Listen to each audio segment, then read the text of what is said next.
Be'ezrat Hashem, we're getting closer to the Hag of Sukkot. Zman Simchateinu. It's a holiday of real simcha. We could sit in the shade of a Kadosh Baruch Hu, the tzel of the Sukkah, the Me'ein Olam Haba, the bit of Gan Eden that we've spoken about so much in previous years. Now, I actually want to speak a little bit more about what we can accomplish if we sit properly, and we with the way we act in our Sukkah can actually lead to great berachot for this year. So let's start off with the actual mitzvah. What are we supposed to do in the Sukkah? Says the Shulchan Aruch. This is Siman Taf Reish Lametet Saif Aleph. Says the Shulchan Aruch. Ketzad mitzvah yeshiva b'sukkah? What's the mitzvah of dwelling in the sukkah? Sheh ochel v'shoteh. A person is supposed to eat in the sukkah, drink in the sukkah. The Rama adds from the Torah, v'yashen u'metayel b'sukkah. Sleep in the sukkah. Tour in the sukkah. We spoke about that in the past. What is the language of metayel? To travel in our sukkah, to journey in our sukkah. We're going to journey to great spiritual heights, Bezat Hashem, in our sukkah. V'dar b'sukkah kol shvat hayamim. And for the 7 days that we're going to live in the sukkah, we should dwell in it both day and night as if we dwell in our own homes. Basically, turn our homes, make our homes the arai, make the sukkah, the keva, make it our permanent dwelling place in the sukkah. Okay, comes along the Mishnah Brura, and in his Siman, in his Sif Katan Bet, he explains as follows. He says, "V'yashenu metayel." He says, not only are you supposed to sleep and also take a stroll in your sukkah. If you just want to have a conversation with someone, yes, saper basukkah. Where should you have your conversation? Speak in the sukkah. The sukkatot tzarich liot kebeito bechol hashana ukmo shemesayem hamechaber. Because just like the Maran tells us, just like the Shulchan Aruch tells us, you have to turn the sukkah into your normal dwelling place. And then he says as follows. Now the part where I want to focus on in this Dvar Torah. Kedushat sukkah gedola meod. And since the kedusha in the sukkah is so great, Ra'ui lema'et ba b'divrei chol. It's proper to minimize the amount of divrei chol, the amount of weekday conversation. V'leber baki in kedusha v'torah, but rather it's more important speak in the sukkah kedusha, speak Torah. The kol sheken, and how much more so? She is zahir miledaber sham lashon hara. You have to be careful not to speak lashon hara. Verechilu tushar diburim asurim. You can't speak improper asur talk in the sukkah. Oy va'avoy. It's a terrible, terrible thing. Only divrei kedusha, Torah. That's the ideal. Minimize the amount of divrei chol, but for sure, no lashon hara. Now the question is, why is the Mishnah Berurah going out of his way to give us now like a side halacha of don't speak lashon hara? Now we know that the Mishnah Berurah is the famous Chavetz Chaim, the one who's known for his Sefarim of Hilchot Shibrat HaLashon, Sefer Chavetz Chaim. He's the posek who was the most careful when it came to teaching us the laws of how to speak properly. So if throughout the Mishnah Berurah he would sprinkle in, don't speak lashon hara, don't speak lashon hara, read my other books, don't speak lashon hara, I would understand that here. But that's not what the Mishnah Berurah did. The Mishnah Berurah, in his Sfarim on Lashon Hara, he focuses on Lashon Hara. But in the Mishnah Berurah, it's a commentary on the Shulchan Aruch, on the Orach Chaim, it's a commentary on the main laws that we do on a daily basis. And he doesn't have these like extra Lashon Hara clauses throughout his Mishnah Berurah. But why now in Sukkah does it change? Why all of a sudden? What's so special about the Sukkah that right now the Mishnah Berurah says, Alo, it's so kadosh, don't speak Lashon Hara there. Only Divrei Kedusha, Torah, minimize Divrei Chol. Why all of a sudden is what we speak and what comes out of our mouth becomes so important when we're dealing with the Kedusha of the Sukkah? There's a lot of other places we could have added in, don't speak Lashon Hara. At the Pesach Seder, don't speak Lashon Hara. No. What's so special about the Kedusha of the Sukkah? Why is the Mishnah Berurah so careful about Lashon Hara? Okay, so in the past, we actually discussed this question in the past. In the past, we spoke from Rabbi Zweig, who compares the Sukkah to Gan Eden. We're trying to make the tikkun of the sin of the Nachash. In the Garden of Eden, that was the first time we ever had Lashon Hara from the snake. So now we have to, if we're in the Garden of Eden, we can't speak it. Okay, we spoke it in mystical terms in previous years. This year, I saw a new approach in Rabbi Daniel Gladstein's Sefer on Sukkot. It's actually Sukkot Yamim Noraim, called The Mystery and the Majesty, where he gives another angle to why is the Mishnah Berurah so careful when it comes to Lashon Hara and the Sukkah. And I think if we understand what he has to say, we'll get some deeper ideas. But first off, let's do a little bit of background. Sukkot is the holiday that surrounds mayim, that surrounds water. We spoke in the past from Sefer Nahar Yotzeh Me'eden that it's the holiday that ends off the summertime. When the summertime here in Eretz Yisrael, we don't have rain. Rather, the water of this time period is more known as the mayim HaTachtonim, the water that comes from down below, the water that comes from the wells, from the Kinneret, from the Sea of Galilee, from the river, the Jordan. It's the water from down below that we draw up, and that's why why on Sukkot we have the Simchat Beit HaShoeva, this great simcha of the water drying up. We go down to the springs, and we bring from down below. We try to elevate that water back up to the Shamayim. We do the Nisuch HaMayim, the water libation service. Instead of just wine, now we're doing water, and that's really some kind of a mystical idea where the water goes back up to the Shamayim. On the other hand, we're pouring the water right back down into the ground. So Ayen Sefer Nahar Yotzei Me'eden, how this really is a holiday of the Mayim HaTachtonim. But it's a great zechut for the Mayim HaTachtonim, because we know the Chazal tell us that this is part of the hidden reason for why HaKadosh Baruch Hu created the world, for the fact that the lower waters could have this one mitzvah where they go on the Mizbeach and they go back up to the Shamayim. Okay, so we have ourselves the Mayim HaTachtonim. We also have this idea of Mayim Elyonim. Right after Sukkot's over, we're going to start praying for the Geshem. We're going to pray for the rain, and the rain is the Mayim Elyonim. It's the upper waters. Now we know Geshem on Sukkot, at least on the first night, is a klala. It's a curse. So we have this funny thing. It's all about water, but we don't want to have actual rain on Sukkot. Even though we're going to hint to our desire for rain throughout our avodah, when we take the lulav, the etrog, the daled minim, we're shaking it all in all directions. We have like these prayers in the background that are hinting towards rain. It's going to reach like a real height when we do the 7 hakafot of Hoshana Rabbah in the morning. We're going to be praying for every type of fruit and vegetable and the nuts and the seeds. We're going to want Kadosh Baruch Hu, and that's all in the background. Really prayer for the proper rain, so we could have the proper produce. And then it's really going to come to a head on Shemini Atzeret itself, where we're going to pray and we're going to switch over Mashiva Ruach Amrida Geshem. We're finally going to say to HaKadosh Baruch Hu, we're ready for the rain. Actually, we're going to wait a little bit more to pray for the real rain until everybody gets home from Yerushalayim. We're going to wait a couple of weeks to pray for Beracha Aleinu v'ten Talmud Beracha, but we're going to begin to mention the Geshem only once Sukkot is fully over. But we have this like rain, this Mayim theme, this water all throughout Sukkot. Okay, let's get back to Rabbi Gladstein. Says Rabbi Gladstein, what is rain? Okay, so we know scientifically how does rain work. So we have ourselves the oceans, we have evaporation, the water goes back up to the Shamayim, maybe it forms into clouds, and finally the precipitation, the rain comes back down. So we have like this bottom up and then back down, this up and down cycle of how we have rain in the world. But then he notes a mystical idea found in the Khatam Sofer, unbelievable Khatam Sofer. This is in the Drashot, in the old editions, Chelek Bet, Daf Shin Ayin Vav, says the Khatam Sofer, אבל העניין, כידוע שהגשמים מתהווים בטבע מעדים. Where does the rain come from? It comes naturally from the vapor, העולים מהארץ, והבל פה אנשי העולם. It comes from the vapor of the ground and the hevel peh, the breath of the people of the world. Okay, now we're going to get deep in a second. And this is only a little bit of preparation, because the ikar is, as Chazal tell us, that it comes from the water and the evaporation from the water that goes up from the oceans, and then eventually it comes up, mixes with the Mayim Elyonim, everything comes down afterwards. Ayin Sham, how he explains the science, but he says, nevertheless, there's an early stage when part of the clouds is made from the vapor of our lips.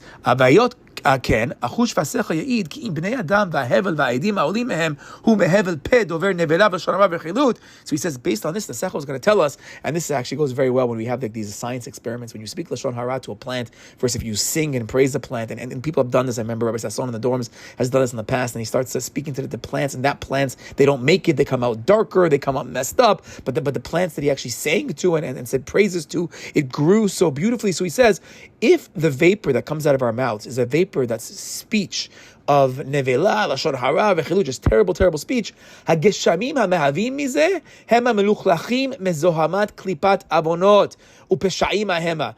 Then the precipitation that goes up, that vapor is mixed and it's dirty from the sins and the evil that's in our speech. And then the food that's going to be created from this rain is going to be food that's going to bring much faster to tum'ah. It's going to be much faster to much more negative things. But the opposite, if we speak proper, if we speak divrei Torah, if we speak kedusha, then the vapor that's going to come up, that's going to be vapor of gishmei beracha. That's going to lead to the nice healthy clouds, to the clouds that can give us rain. That's going to give us fruits that have kedusha to them. That's going to make it easier to do even more mitzvot. So basically, our speech is actually in step by step. It's going to lead to the food that gives us the energy. That's going to be either energy that's going to help us thrive in Torah and mitzvot, or it's going to give us this negative energy, chas v'shalom, that that could lead to more tum'ah and more difficulty and make it harder for us to break out of it. Okay, says Rabbi Gladstein, the Gemara in Berachot, Daf Lamed Bet Amud Bet, explains the practice of Rava. The Gemara over there is speaking about if there's when to declare fast days because there are like droughts and we need to pray for rain. So it says as follows: Rava had an interesting practice. Rava lo gezar ta'anita beyoma de'eva. If there was a day that was very cloudy, or some Mefarshim say if it's the day before, you always declare a tanit one day before. But if he saw it was cloudy out there, he wouldn't declare a fast day. Mishum dene'emar sakota be'anam lach me'avor tefillah, because the pasuk says it says you have covered yourself in a cloud through which prayer cannot pass. There's an idea that there are certain clouds that block our prayers. What kind of clouds block our prayers? So now from the Chatab Sefer, we're already hearing in the background. If it's clouds that were created from our Lashon Hara, from our negative sin, if those are the clouds that we're seeing, it's going to be clouds that are going to cause problems. So there's a similar idea. It says of Yonatan Eibshitz in Ya'arot Devash, he says as follows. What does it mean that our pasuk says that there's a cloud that can block our tefillot? He says, "Oy lanu, that our tefillot could be blocked." Umahu anan. But what is this cloud that blocks our tefillot? Hu edim vehevel sheyesh bo chet hayotze mipi ish veisha kol yom. This is the hevel that comes from the mouth of the sinners, from men and women who sin. Ubiyichud sicha betela beit knesset, specifically in the silly sicha betela, the silly talk that we have in synagogue in the Beit Knesset. This should be a really good plug to have the words of Torah, to have words of tefillah, to know when to be quiet in the Beit Knesset. Umikol sheken be'et tefillah, especially while the chazan is davening and while we're in the middle of tefillah. Now you're speaking on the side to your friend Devarim Betelim. Allah, what are you doing? This vapor is going to create clouds. That's hakol hu ole be'av ve'anan umonea letefillah la'alot. It creates clouds that are going to block our tefillot. But he says, but if a person afterwards can strengthen himself and he can pray with tears and with crying, I'm actually thinking, well, we can even say that maybe the way he's trying to hint to is that there's another type of a mayim, tachtonin, that comes from down below, from our tefillot. When we have our tears, that kind of water, when our tears evaporate up, that probably will create a different kind of cloud, if we want to even add to what he's saying. He says, but if a person could really cry when he prays, it's going to bring up all the tefillot that were blocked all those years by the clouds. So your tears are going to be that ticket to break through those clouds to get up to the Shamayim, or maybe, as we want to say, maybe our tears are going to create brand new clouds from down below that are going to make it that our tefillot are going to be brought up to a Kadosh Baruch Hu. Okay, so very nice. We've been speaking about clouds. We've been speaking about Lashon Hara. Now, interesting, there's a segula in the Sukkah. Let's get back to Sukkot for a second. The Sukkah itself can protect us from Lashon Hara. Says David HaMelech, this is in Tehillim, Perek Lamed Aleph, Pasuk Kaf Aleph. Tastirem beseter panecha Hashem. You're going to protect them. Meruchusei ish, from these scheming men. Titzpenem besukkah meriv lashonot. And Hashem, you're going to hide them. You're going to protect us, basically in the sukkah, from the contentious lashonot, the tongues, the lashon hara. They explain that the sukkah is a place, based on this pasuk, the sukkah is a place that protects us from lashon hara, from the people speaking negatively about us out there in the world. Says the Rabbi Nachman Breslev, says Likutei Moharan, this is Torah Mem Chet. The Ma'amarot shebahem nivra olam, and Kadosh Baruch Hu, we know Hashem created the world, so to speak, with Hashem's breath, with Hashem's speech, and hem bechinat chesed. It's a chesed that Hashem created the world. Kemo shekatuv ki amarti olam chesed yibaneh. Amarti, meaning Hashem's speech, is the chesed that created the world. The chesed, he says, hi bechinat sukkah, bechinat chibuk. He says chesed is really this aspect of the sukkah, which is an aspect of a hug, which he explains. This explains when the pasuk says, "V'zeh va'asim devarai beficha," and this one it says, "I'm going to put my words in your mouth." Azai, then ubetzel yadi kesiticha, then the shade of my hand will cover you. What does it mean? The shade of my hand will cover you. Shehi bechinat sukkah. This shade is the sukkah. Shehi bechinat sel yad. This hand of HaKadosh Baruch Hu is, so to speak, the sukkah. It's the tzel of the yad. What is the tzel of the yad? Chibuk yad yamin. It's the hug from the right hand. Meaning, the sukkah is this hug from HaKadosh Baruch Hu. It's this embrace that protects us from lashon hara. Okay, that's Rabbi Nachman. Back to Rabbi Gladstein. Says Rabbi Gladstein, the sukkah itself, as we mentioned in our last of our Torah, is symbolized by the letter Hey. The sukkah itself is two walls and one tefach. But he says, what says Rabbi Gladstein though? What is the hay? The sound of the hay, the huh, is a simple breath.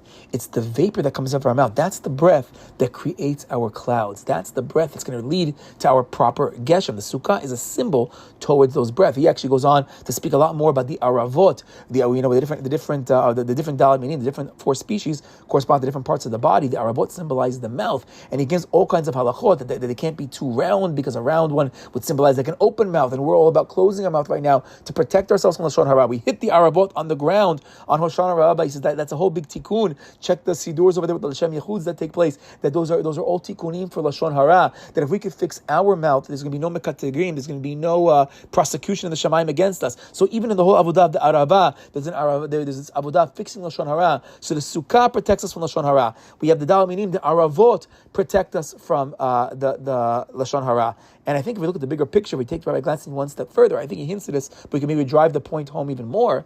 What does the sukkah itself symbolize? And when we understand what the sukkah symbolizes, we're going to understand the Mishnah Berurah's halacha so clearly. Why is he so careful about Lashon Hara in the sukkah? So what's a sukkah? So the Gemara itself records two opinions, machloket. It's either the Sukkot mamash, the actual huts that we dwelled in the Midbar in the desert, or approach number two, which is the one that's accepted more the halacha, which is the one that's accepted the way Rashi learns the pasuk, and the kavanah that we have more when we sit in the Lashem Yechuds, when we think about the actual sukkah itself. The sukkah is supposed to be a symbol of the ananei kavod, of the clouds of glory. So we're speaking right now about our breath, our speech, being that ability to create those clouds, to create that hug from HaKadosh Baruch Hu, that protection from Hashem. So he says, so the sukkah is a symbol of the anei kavod, the clouds that are going to produce the geshem, the gishmei beracha, the bracha that we want in life. So now everything makes sense. Now the Mishnah Berurah is so clear, because the clouds come from our vapor of our mouths, meaning that our vapor affects it. So dafka when we're in the sukkah, when we're in the clouds of glory, we have to be so careful, because the clouds of glory are the holy clouds. Our Lashon Hara is counter to everything. It's the exact opposite of what the anei kavod stand for. How could you have Lashon Hara in the sukkah? It's antithetical to the anei kavod. You're creating evil ananim that are going to block our tefillot. Meaning, it's dafka, our words of Torah. It's the kedusha that we speak in the sukkah. That's going to be what's going to create next year's clouds. That's going to be the rain for next year. So right now in Sukkot, we aren't ready for rain just yet. Instead, we're hiding in the sukkah. We're hiding in the chesed, the hug from HaKadosh Baruch Hu. We're protecting ourselves from the outside evil speech, but at the same time, if we use the sukkah properly, we learn Torah, we speak divrei kedusha, we speak loving kindness to our families, and we begin to create the vapor that's going to now set the stage for next year's rain that we're going to begin to pray. We say Mashiach Mina Geshem Shmini Atzeret. It's after a week of sitting in the sukkah, creating the proper hevel, the proper vapor, the proper edim. They're going to make the real ananei bracha, the real gishmei bracha for next year. Chag Sameach.